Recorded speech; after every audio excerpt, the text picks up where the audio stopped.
quelque chose que les premiers califes n'avaient. Pendant plus de 1000 ans, l'islam s'est étendu à travers la guerre, la conquête et la soumission forcée. Ceux qui résistaient faisaient face à l'épée. La dissidence était écrasée, l'histoire réécrite, et remettre en question la foi signifiait la mort.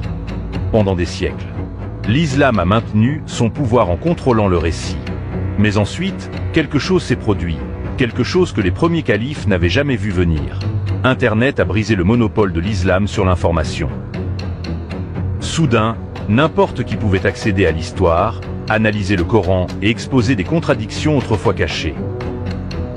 La vérité, supprimée pendant des siècles, est maintenant accessible à tous ceux qui possèdent un smartphone. Et aujourd'hui, l'islam fait face à une crise qu'il ne peut combattre avec des épées ou des menaces. C'est l'histoire de la manière dont l'islam s'est propagé par la force, et comment, à l'ère d'Internet, il commence à s'effondrer. Dès ses débuts, l'islam ne s'est pas propagé uniquement par la prédication pacifique. Il a été imposé par la conquête, la taxation et la répression. Mahomet lui-même n'était pas seulement un chef religieux, mais aussi un commandant militaire. Après avoir fui vers Médine, il a lancé des raids, mené des guerres contre des tribus opposées et utilisé la force pour établir son règne. En moins d'un siècle après sa mort, les armées islamiques avaient conquis d'immenses territoires, s'étendant de l'Afrique du Nord à la Perse. Ces conversions n'étaient pas volontaires. Les nations étaient prises par l'épée et leur peuple avait 3 options. Se convertir, payer la jizya ou mourir. L'expansion rapide des premiers califats, Omeyyades, Abbassides et Ottomans, a été alimentée par la domination militaire. La survie de l'islam dépendait du pouvoir politique et militaire, et non de la force de ses arguments théologiques. Contrairement au christianisme, qui s'est propagé par l'évangélisation et le martyre, l'islam avançait en écrasant des civilisations puis en les contrôlant. L'un des outils clés de ce contrôle était la jizya, une taxe lourde imposée aux non-musulmans.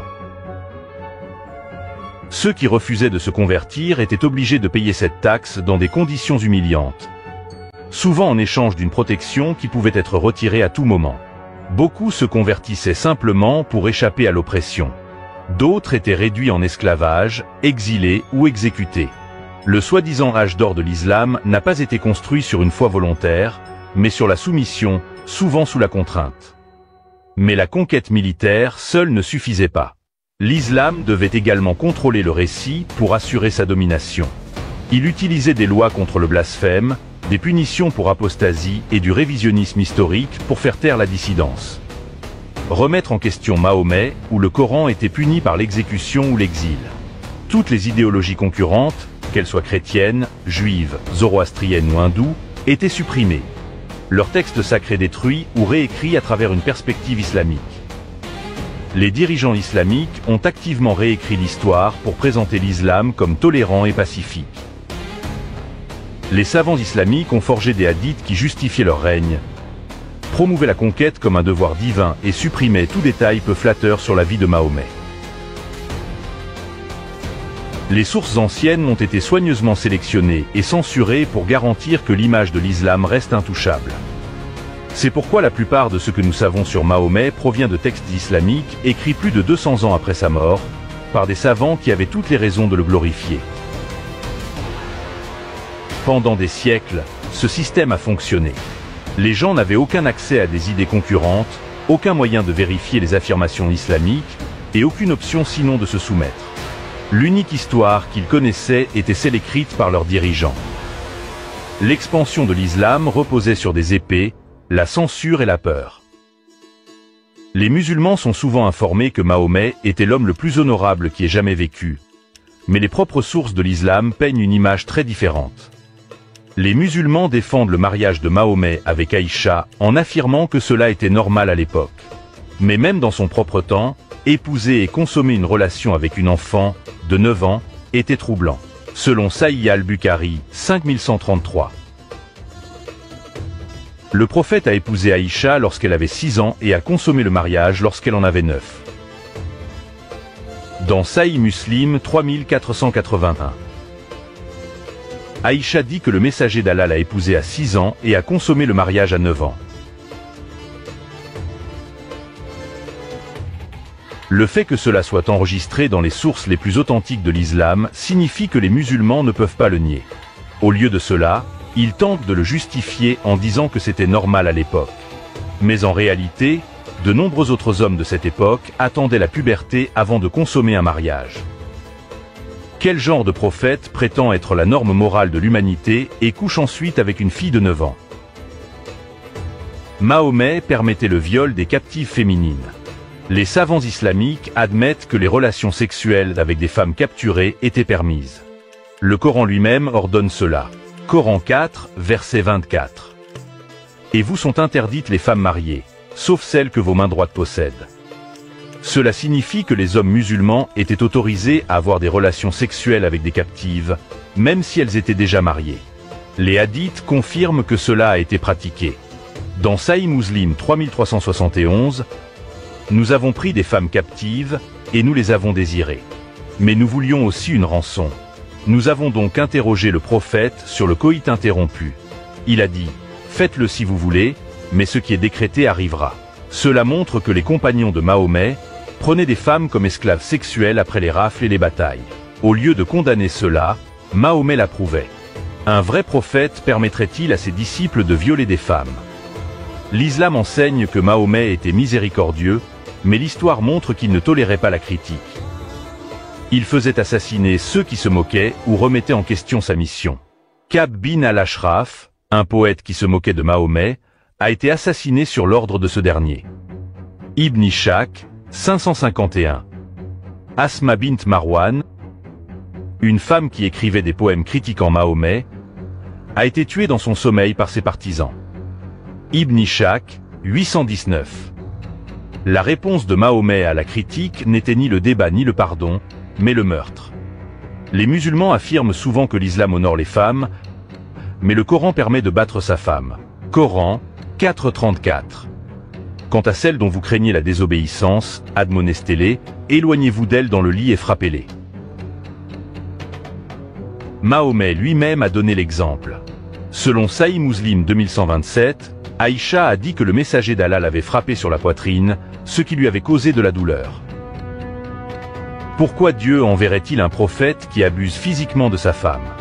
Les musulmans prétendent que le Coran est parfait et inchangé, mais le texte regorge de contradictions. Qui est le premier musulman? Selon le Coran sourate 6 verset 14, Mahomet est le premier musulman. Mais selon le Coran 7, 143, Moïse est le premier musulman. Les deux ne peuvent pas être vrais. Si le Coran est sans faille, pourquoi se contredit-il? Les chrétiens iront-ils au paradis? Selon le Coran 2, 62, les juifs et les chrétiens vertueux entreront au paradis. Mais selon le Coran 3, 85, seul l'islam est accepté par Allah. Quelle version est vraie? Avons-nous un libre arbitre? Selon le Coran 81, 27 à 28, les humains ont le choix de suivre Dieu. Mais selon le Coran 7, 178, Allah choisit qui sera guidé et qui sera trompé. Encore une fois, ce sont des contradictions directes. Si le Coran est divin, pourquoi contient-il des erreurs logiques élémentaires? Les musulmans prétendent que le Coran contient des miracles scientifiques. En réalité, il regorge d'erreurs scientifiques. La semence provient des lombes et des côtes. Coran 86, versets 6 et 7. L'homme est créé d'un liquide sorti d'entre les lombes et les côtes. Cela est complètement faux. La semence est produite des testicules et non des lombes et des côtes. Le soleil se couche dans une source boueuse, Coran 18, 86. Et quand il eut atteint le couchant, il trouva que le soleil se couchait dans une source boueuse. Mais, le soleil ne se couche pas dans une source boueuse. C'est un mythe ancien, pas un miracle. Ce ne sont pas des miracles scientifiques, mais des erreurs scientifiques. Pour la première fois dans l'histoire, des musulmans ordinaires peuvent accéder à l'histoire véritable, aux sources islamiques authentiques et à des analyses critiques du Coran et des hadiths. Les choses que les savants islamiques cachaient, les conquêtes violentes de Mahomet, les contradictions dans le Coran, les erreurs scientifiques, sont désormais accessibles à quiconque possède un smartphone. C'est pourquoi l'islam s'effondre. Il n'a jamais été basé sur la vérité, mais sur le contrôle. Dès que les gens sont libres de poser des questions, de lire des sources historiques et de penser de manière critique, l'islam ne peut pas survivre. C'est exactement ce que nous observons aujourd'hui. Les taux d'apostasie explosent dans les pays à majorité musulmane. En Iran, plus de 50% de la population a quitté l'islam. En Arabie Saoudite, des communautés souterraines d'ex-musulmans se développent.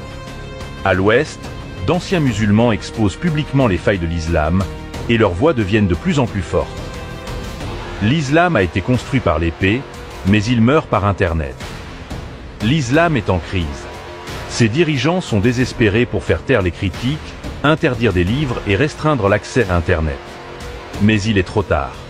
Une fois qu'une personne voit la vérité, elle ne peut jamais la dénier. La chute de l'islam ne se produira pas du jour au lendemain, mais ses fondations s'effritent. La prochaine génération ne sera pas contrôlée comme l'étaient leurs ancêtres. Et c'est pourquoi l'islam est condamné. Si vous connaissez quelqu'un qui remet en question l'islam, envoyez-lui cette vidéo.